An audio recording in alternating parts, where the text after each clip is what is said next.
Hi everyone, I'm here again for another Real Aloud, and today we'll be reading Shirley Chisholm is a Verb, which is written by Veronica Chambers and illustrated by Rochelle Baker. We've got a really cool cover.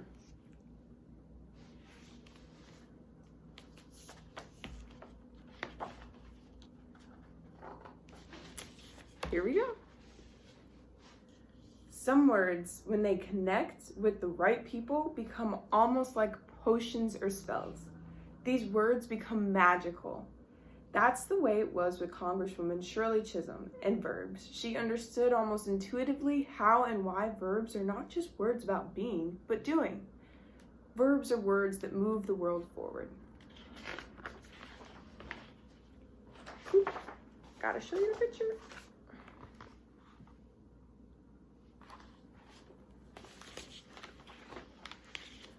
Shirley's family understood all about moving.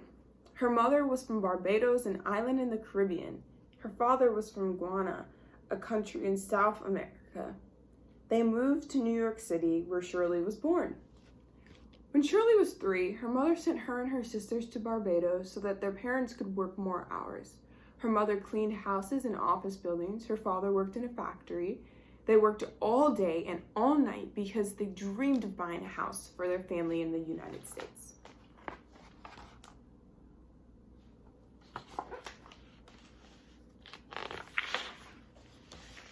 In Barbados, surrounded by her grandmother, aunts, and uncles, little Shirley worked hard too.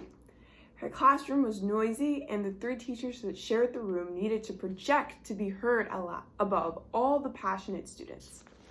But her teachers taught Shirley how to speak up, and they helped her understand the power of words. Later, she would say, "If I speak and read and write easily, that early education is the cause." Ooh, I forgot to show you the picture.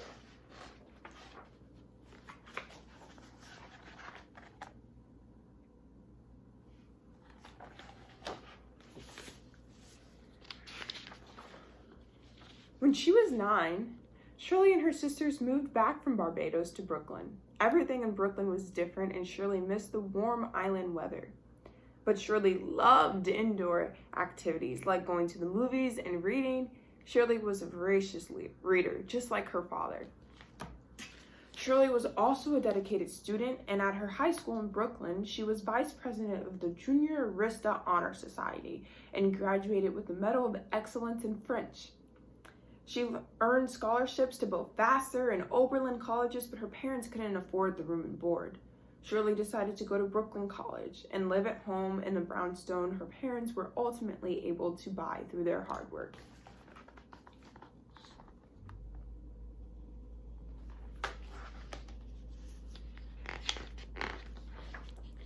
In college, Shirley decided to pursue a career in education. She became a nursery school teacher and then earned her master's degree. Completing her education was hard work, but it paid off.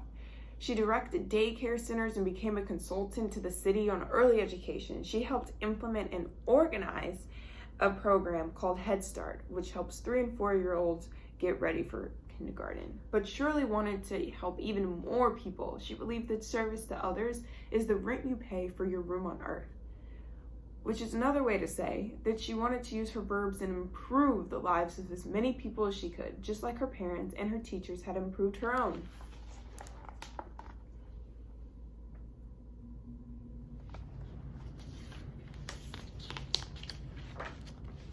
She decided to go into politics. She ran for and won a seat on the New York State Assembly. The Assembly makes decisions for people all over the state of New York. She was one of the first people to argue that the New York State literacy test could not be conducted only in English.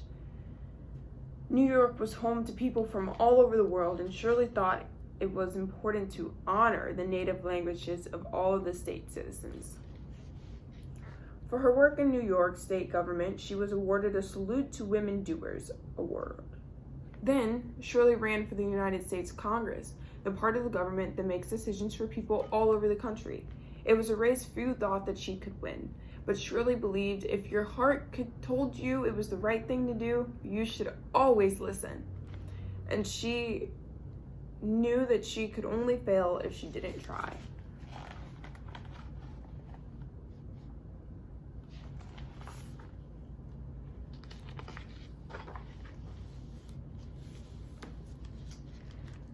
She campaigned, meaning that she encouraged people to vote for her. Her slogan was unbought and unbossed. She wanted the people to know that she would never choose money or power over what was important to them. She campaigned in both English and Spanish because she wanted as many people as possible to understand her message. In her speeches, she called herself Fighting Shirley Chisholm because she wanted voters to know she wasn't afraid to stand up for what she believed in. The people of Brooklyn chose Shirley to represent them. She became the first Black woman ever elected to Congress.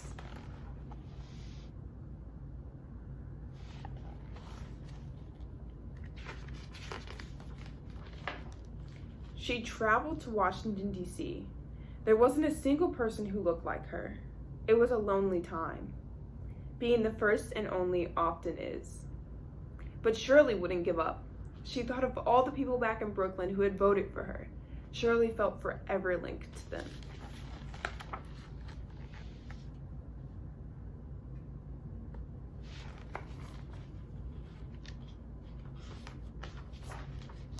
Shirley's first assignment in Congress was the House Agriculture Committee, a group of people who oversee the farmlands of America. Shirley was disappointed. She came from a big city. How would working with farms help the people in Brooklyn who voted for her? She shared this question with her friend. He encouraged her to use her position on the committee to help feed the hungry all over, including her beloved Brooklyn. Shirley helped to initiate a program called WIC, which assists women, infants, and children in need of food. Shirley also helped create the National School Lunch Program, but she didn't decide the menus. So if you don't like your lunch, please don't blame her.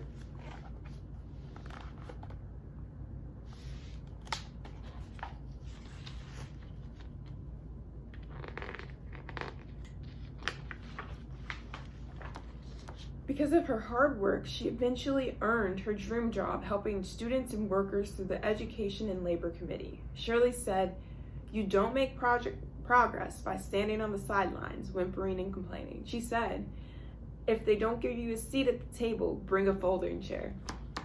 And Shirley wasn't just concerned about getting a seat at the table for herself.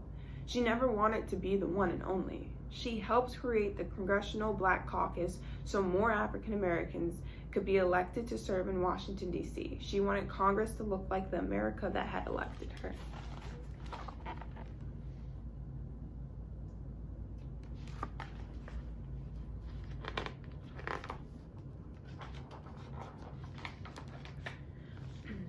Not everyone in Washington applauded Shirley's wins. She was always more interested in serving people than in making laws that helped big businesses. The men on Capitol Hill who cared more about power and money said, "Go home, Shirley Chisholm." She replied, "I'm fighting Shirley Chisholm. You can't wish me away. You just can't." She remembered her impassioned teachers and her hardworking parents, and it gave her the spirit and the spunk to challenge the age-old traditions. She said, "I'm not afraid of anything or anybody."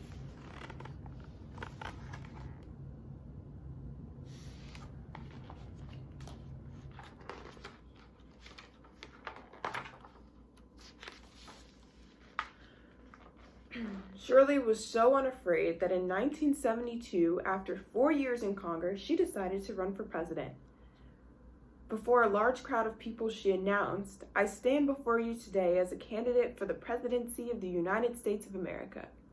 She was the first Black person and the first woman to make a serious bid for the presidency.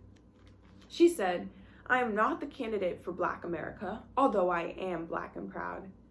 I am not the candidate for the women's movement of this country, although I am a woman, and I am equally proud of that. I am a candidate of the people of America." Shirley crisscrossed the nation, giving speeches, debating candidates on television, and registering voters. She needed to convince the Democratic Party that she would be the best candidate for presidency.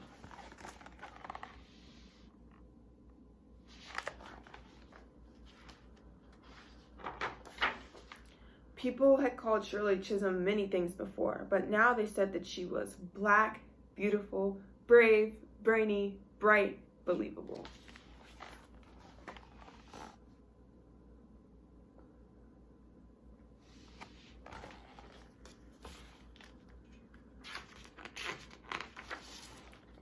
Some of the other candidates were angry that Shirley was taking votes away from them, but Shirley knew how to hold her ground. She said, "Excuse me, I have a right to be here. Pay attention. I've got something to say. Listen, I've got a job to do and I intend to do it." When people tried to silence her, Shirley spoke louder. When the media ignored her, Shirley protested vigorously. When other politicians tried to bully her, Shirley stood stronger. When her opponents said hurtful things, Shirley smiled wider.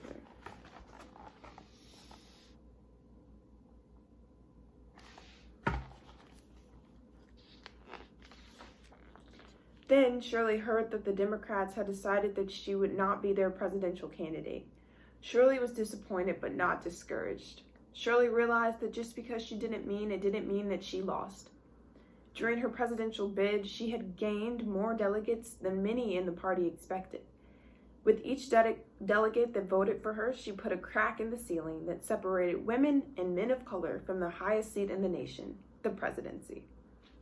Some races are relays.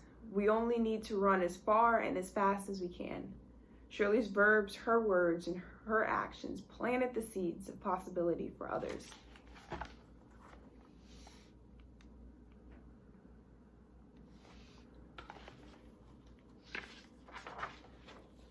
12 years later, Geraldine Ferraro would crack the ceiling further when she gained the Democratic nomination for the vice president. 25 years after that, President Barack Obama would ascend all the way to the White House. 7 years later, Hillary Rodham Clinton would put 18 million more cracks in that ceiling when the Democratic nominated her for president. And then, in 2018, a record-breaking 131 women were elected to Congress. It is a number that would have made Shirley beam. Part of the congressional class of 2018 was a young woman named Alexandria Ocasio-Cortez. Like Shirley, she was also known as a congresswoman from New York. Like Shirley, Alexandria did things her way, and she prioritized the people who had elected her and put her concerns first. Shirley Chisholm inspired her. On her first day in the Congress, Alexandria said, "From suffragettes to Shirley Chisholm, I wouldn't be here if it wasn't for the mothers of the movement." She informed the people in Washington that in the spirit of Shirley, she was fighting Alexandria, and they wouldn't just wish her away. They couldn't.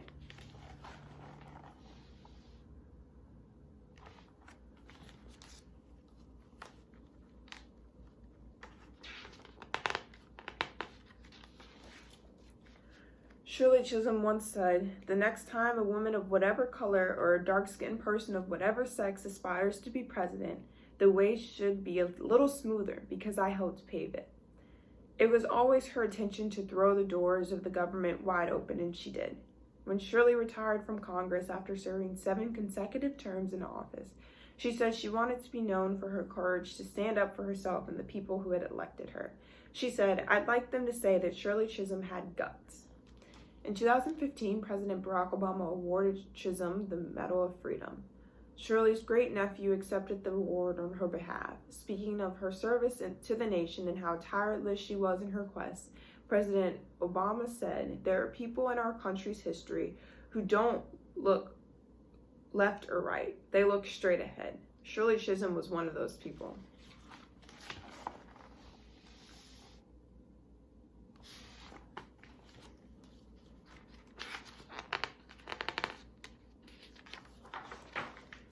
Shirley Chisholm accomplished so much because she chose her verbs carefully. Learn, negotiate, listen, stand, campaign, invite, debate, inspire, speak, represent.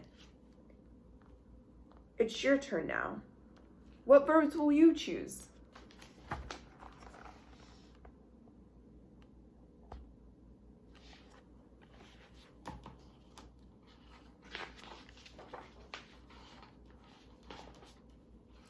And then we've I've got a little personal note from the author, which is a little long, but I did want to read to you the quote on the back of the book, which is from Shirley Chisholm. It says, "I want history to remember me, not as the first Black woman to have made a bid for the presidency of the United States, but as a Black woman who lived in the 20th century and who dared to be herself. I want to be remembered as a catalyst for change in America." And so recently, we've had a Vice President-elect, Kamala Harris, who is also a Black and South Asian woman. And so Shirley Chisholm also paved the road for her. But I do want to ask you that same question that was asked in the book right at the end, which was, what verbs will you choose? And as you're paving a way to make for anti-racist and very inclusive words, we should all choose our verbs so carefully. When we're speaking to others, when we're talking about the ways in which our country can change, when we're trying to pave the way for those to come behind us. So, what verbs will you choose?